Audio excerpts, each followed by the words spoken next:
up? It's Coach Lack, 7 for 7 training. Today we're going to talk about how to function on a dysfunctional team. Let's get into it.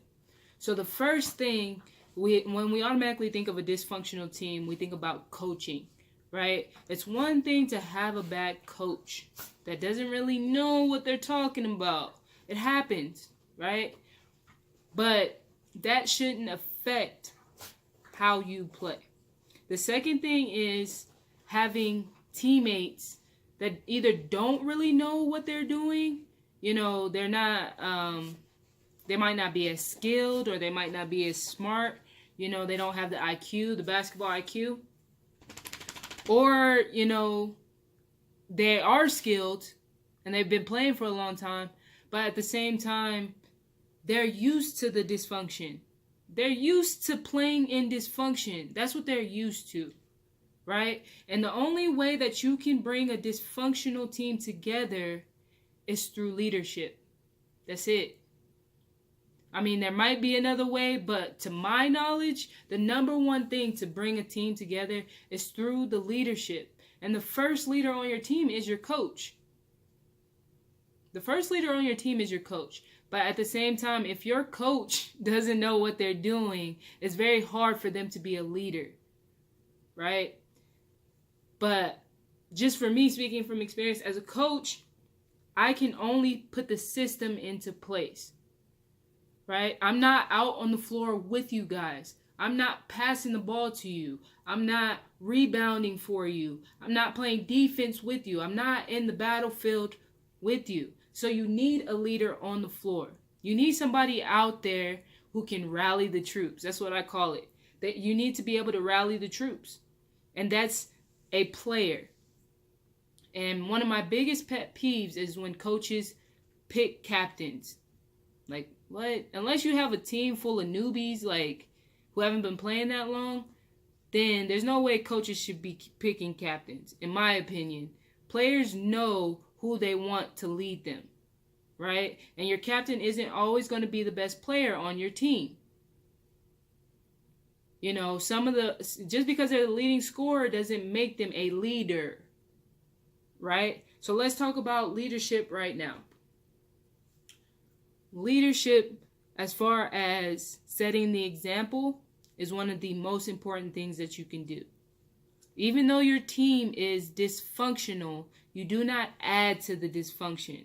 You want to take away from that dysfunction by bringing value on the floor. You go get the rebounds, you play defense, you play offense, you hustle more than everybody else, right? You do what everybody else won't do.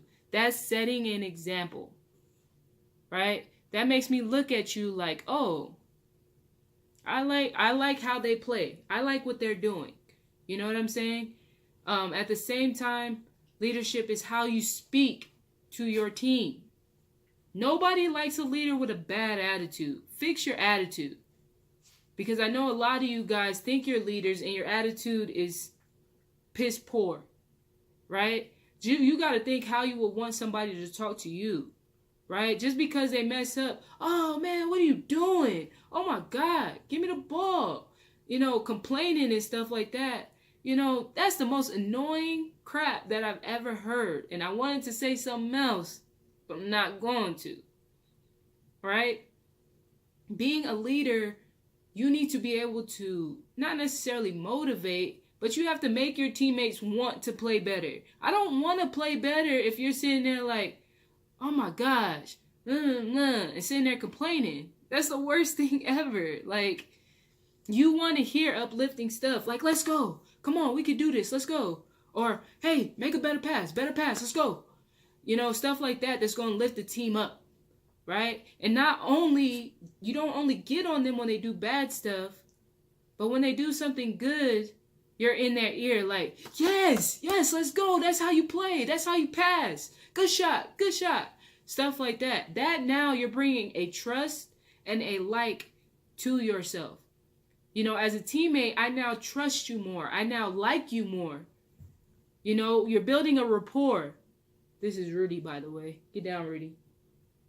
You're building a rapport with your teammates. And a lot of you guys don't take the time out to do that. And it might take a little extra time than you want to, but once you start, because the team is like this right now, every man for themselves, including you.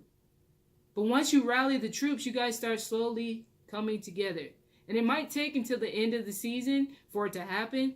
But hey, at least next year you guys have a like for each other. You know, you guys have some sort of chemistry, right? And you are now the leader of that chemistry. So whether you have a good coach or a bad coach, a leader is needed. And if you don't have a leader, it's very hard to build a chemistry and build something within that team. Right? So it takes leadership. But then also, you know, before I was talking about adding value on the floor. That's a huge thing. You have to be able to add value. Right? So in a video on my Instagram, I talked about, you know, filling the stat sheet. You know, they don't play defense, you go play defense. They don't rebound, you go rebound. Because if you're averaging 15 points, 5 steals, 5 rebounds, you know, 6 assists, you know, what else can your coach say to you? There's nothing you can say to me at that point. Right? If you want a scholarship, that's how you earn a scholarship right there. Forget your team, you know what I'm saying? You got to learn how to set your team up as well. You know? So go add value, bring value, and learn how to be a leader. If you don't have a leader on your team, become that leader. And watch your team rise from the ashes. I appreciate you guys watching. It's Coach Slack with 7 for 7 Training. Please stay tuned for other videos. Thanks.